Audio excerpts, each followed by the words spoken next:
ए मालकिन ए लाल भइले हाँ लाल लाल होइले फुलवा के दीपक बनवा दे आस जागल हो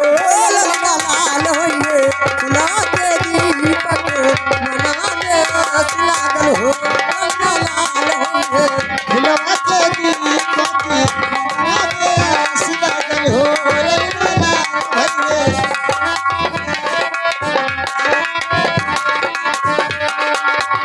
भइले आज के दिन सुहावन बतियानी भावन है आज के दिन सुहावन रतिया भावन हो हाँ आज के दिन सुहावन बतियानी भावन हो हे रामा दीदिया के हाँ रामा दीदिया के जन्मे होरी लावा हो दिलवाड़ा सुने बड़ा हो रामा दीदिया के होरी लावा माले रामा सुंदर होरी सुंदर हो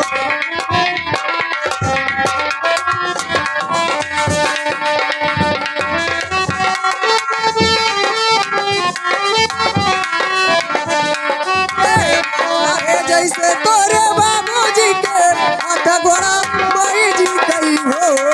मुहवा है जैसे बाबूजी के किया बाई के हो ए मोहवा तो हमें जैसे बाबूजी के अखिया हो माई के हो बाबूजी के किया बाई के हो हे रामा मुहावा है ए जी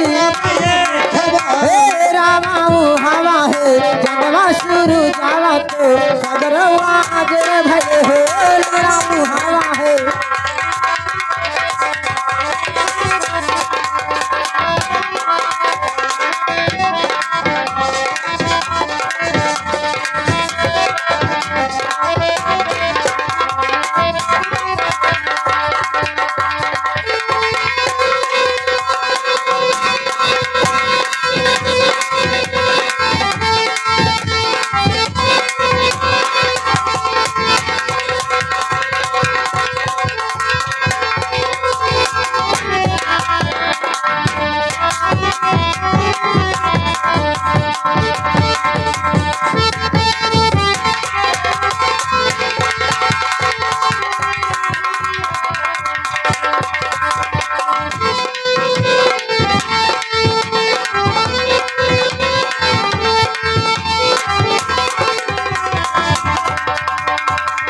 हेलो